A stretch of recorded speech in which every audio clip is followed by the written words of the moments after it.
Salut, ici Maps! Aujourd'hui, je vous parle du livre Chercher Sam, écrit par Sophie Bienvenue, qui est une autrice que j'aime beaucoup.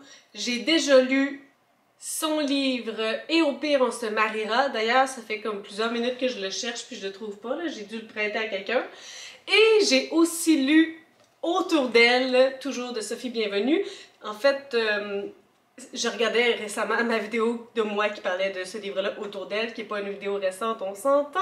Puis je disais que je voulais prioriser ce livre-là versus Chercher Sam, parce qu'il y a un enjeu au niveau des animaux, particulièrement d'un chien perdu dans ce livre-là. Puis j'avais trop peur que ça me brise le cœur.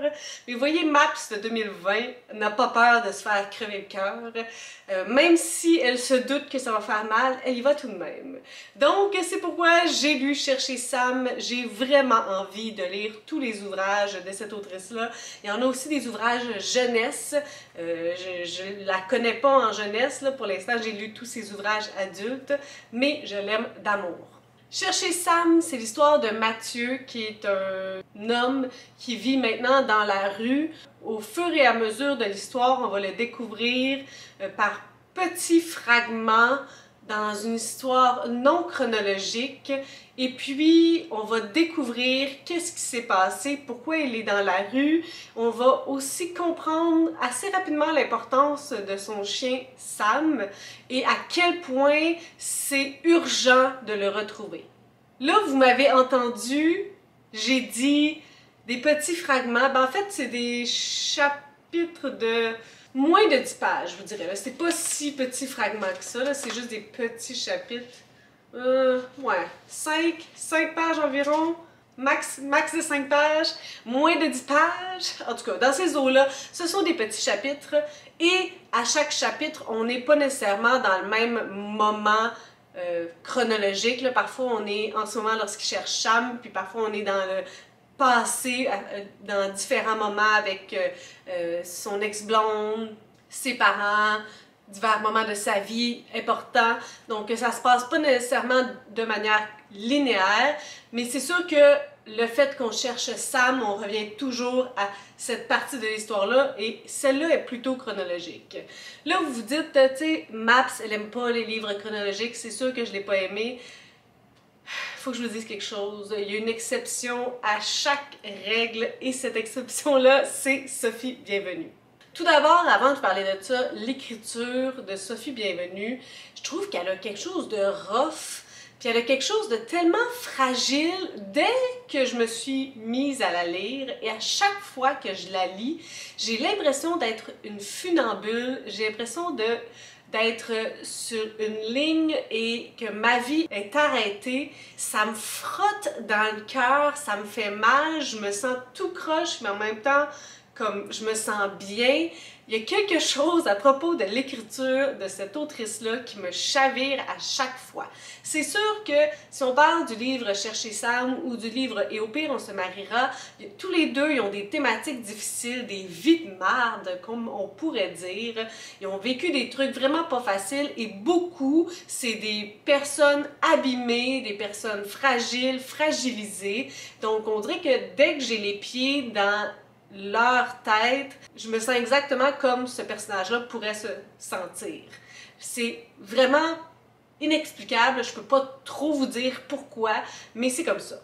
Et donc, rapidement, j'étais prise par l'écriture de Sophie Bienvenue et j'ai embarqué dans l'histoire. C'est sûr que la perte d'un animal, et là, toute l'explication de l'importance de Sam dans sa vie. Moi, qui est une amoureuse des animaux indéniable, qui en a même 2 chiens et une couple d'autres animaux, là, des oiseaux, des poissons, et tout, ça vient me chercher. J'étais doublement fragilisée, qu'il l'ait perdu, j'avais donc bien envie qu'il le retrouve, et tu sais, c'est ça l'histoire du livre, donc je savais que ça serait pas une histoire de la page d'après le retrouver, j'avais peur à la grosse fatalité, c'était vraiment là des sujets fragiles pour moi.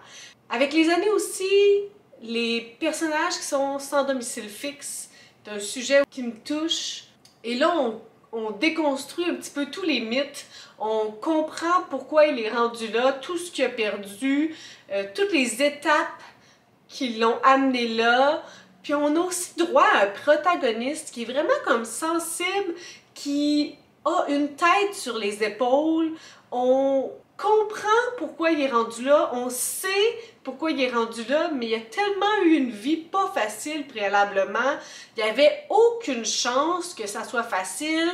Un milieu familial toxique, une relation amoureuse que ça pouvait pas bien finir, puis plein d'autres enjeux comme ça. Donc on a beaucoup d'empathie, j'avais beaucoup d'empathie pour ce personnage-là, puis le fait qu'il perde son chien, qui est comme la dernière chose tangible qui lui reste, la dernière personne, parce que bon, j'aime pas le terme chose, j'aime pas le terme personne, le dernier lien qui le garde pour pas sombrer, ben je capotais.